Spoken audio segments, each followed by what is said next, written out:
ہدایت کا معنی، ہدایت کہتے ہیں در حقیقت عربی لغت میں دلالت بلطف، یہ عربی میں اس کے معنی ہے، یعنی کسی کی رہنمائی کرنا پیار، محبت، نرمی کے ساتھ۔ ہدایت کس کو کہتے ہیں؟ کسی کی رہنمائی کرنا پیار، محبت اور نرمی کے ساتھ، یہ ہے ہدایت عربی لغت میں، لغوی معنی اس کو کہتے ہیں۔ یعنی جب میں آپ سے یہ کہوں کہ لغت میں یہ معنی ہے تو اس کا معنی ہوگا لغوی معنی۔ جیسے مثال کے طور پہ نصر ایک لفظ ہے، اس کا معنی ہے مدد کرنا، اسی طرح سے لغوی معنی، یعنی ہدایت کا معنی ہے کسی کی رہنمائی کرنا نرمی، پیار، محبت سے، دلالت بلطف، یہ ہے ہدایت۔ اب اللہ جل شانہ نے فرمایا کہ اہدنا الصراط المستقیم، یہ ہماری طرف سے دعا ہے، ہماری طرف سے دعا ہے کہ اے اللہ ہماری رہنمائی فرمائے، ہماری رہنمائی فرمائے۔ اب دیکھ لیں اس لفظ کو، یہ بنا ہے ہدایت سے، ہدایت کا معنی ہے کسی کی رہنمائی کرنا نرمی کے ساتھ۔ اب یہ اہدنا دو چیزیں، اہدنا یہ الگ ہے، یہ الگ ہے، یہ جمع کی ضمیر ہے یعنی ہم سب، اور یہ اللہ سے دعا ہے۔ اہدی، اللہ ہماری اہدی، اے اللہ آپ رہنمائی فرمائیے، بس اہدی کا معنی اتنا ہے، نہ ہماری رہنمائی فرمائیے ہماری، یہ اس طرح ہے، اہدی اے اللہ آپ رہنمائی فرمائیے، کس کی رہنمائی کریں؟ نہ ہماری رہنمائی کریں۔ ایک یہ دو باتیں ہو گئی کہ اہدنا کا لفظ ہدایت سے بنا ہے، ہدایت کا معنی ہے کسی کی رہنمائی کرنا نرمی، پیار، محبت کے ساتھ۔ اب اہدنا کا معنی ہوا اہدی، یہ دو لفظ ہیں، نہ الگ اہدی الگ، اہدی اے اللہ آپ رہنمائی فرمائیے، نہ ہماری رہنمائی فرمائیے۔ اب تیسری بات اس میں یہ سمجھ لیں، یہ دعا کس کی طرف سے ہے؟ یہ تفسیر کی اہم بات ہے، اس کو ذرا توجہ سے سمجھ لیں، اہم بات ہے۔ در حقیقت یہ دعا مفسرین نے فرمایا سب سے پہلے اللہ کے رسول صلی اللہ علیہ وسلم کی طرف سے ہے، کیونکہ قرآن انہیں پر نازل ہوا ہے، تو پہلے دعا مانگنے والے وہی ہیں، اہدنا الصراط المستقیم، پہلے دعا مانگنے والے وہی، پھر ان کے توسط سے یہ دعا تمام مومنین کے لیے، جتنے مومنین مانتے ہیں یہ سب دعا مانگ رہے ہیں۔ یہ بات سمجھ آ گئی آپ کو کہ یہ دعا ابتداء اللہ کے رسول صلی اللہ علیہ وسلم کی مانگی ہوئی دعا ہے، پھر ان کے توسط سے پورے مومنین جو آج تک مانگ رہے ہیں ان کی مانگی ہوئی دعا ہے۔ سمجھنے کی بات یہ ہے کہ وہ کیا رہنمائی ہے جو ہم اللہ سے مانگ رہے ہیں، سمجھنے کی بات یہ ہے کہ وہ کیا رہنمائی ہے جو ہم اللہ جل شانہ سے مانگ رہے ہیں۔ یہ بات ذرا سمجھنے کی ہے، در حقیقت بہت اہم بات ہے، اللہ کرے ہمارے دلوں میں بھی آ جائے کہ وہ کیا رہنمائی ہے جو جناب رسول اللہ صلی اللہ علیہ وسلم مانگ رہے ہیں، جو اکمل الاکملین ہے، کامل ہے، معصوم ہے، امام الانبیاء ہے، نبی الانبیاء ہے، اللہ کے بعد ان کا درجہ ہے، اللہ سے کسی نبی کا درجہ ان سے بڑا ہوا نہیں، سب سے بڑا ہوا درجہ نبی حضرت محمد صلی اللہ علیہ وسلم۔ اس کے باوجود وہ یہ ہدایت مانگ رہے ہیں، تو ہدایت کیا چیز ہے، اس کی کیا مقدار ہے، اس کی کیا کیفیت ہے، یہ دونوں چیزیں، اس ہدایت کی کیا مقدار ہے اور اس ہدایت کی کیا کیفیت ہے۔ مقدار تو بتاؤں گا کل انشاءاللہ، کیفیت کے متعلق سمجھ لیں۔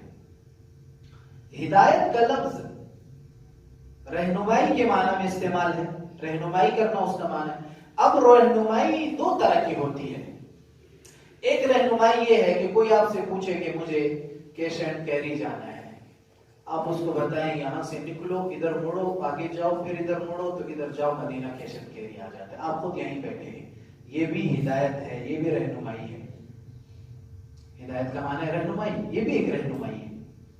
ایک رہنمائی یہ ہے کہ آپ اس کو ہاتھ سے پکڑیں اور ادھر سے لے جائیں اور لے جا کر کیش اینڈ کیری کے سامنے کھڑے کر دیں، یہ ہے، یہ بھی ہدایت ہے، یہ بھی رہنمائی ہے۔ دونوں رہنمائیوں میں فرق ہے کہ نہیں ہے؟ فرق ہے۔ قرآن کریم میں لفظ ہدایت دونوں معنی کے لیے استعمال ہوا ہے جو میں نے بتایا۔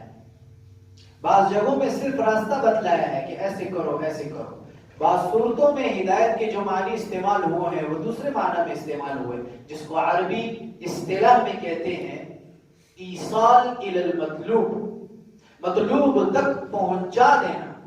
اور پہلی صورت راستہ بتانا، اس کو اصطلاح میں عربی میں کہتے ہیں اراءۃ الطریق، راستے کا بتلا دینا۔ یہ ہے خلاصہ، یہ ہوا کہ لفظ ہدایت میں نے آپ کو ابھی 3 باتیں بتلائی۔ ایک یہ کہ یہ لفظ ہدایت اہدنا لفظ ہدایت سے بنا ہے، اور ہدایت کا معنی ہے کسی کی رہنمائی کرنا نرمی پیار محبت کے ساتھ۔ اور دوسری بات، لفظ اہدی الگ ہے، نہ الگ ہے۔ اہدی کا معنی ہے اے اللہ آپ رہنمائی فرمائیے، نہ ہماری رہنمائی فرمائیے۔ اب رہنمائی کیسی ہے؟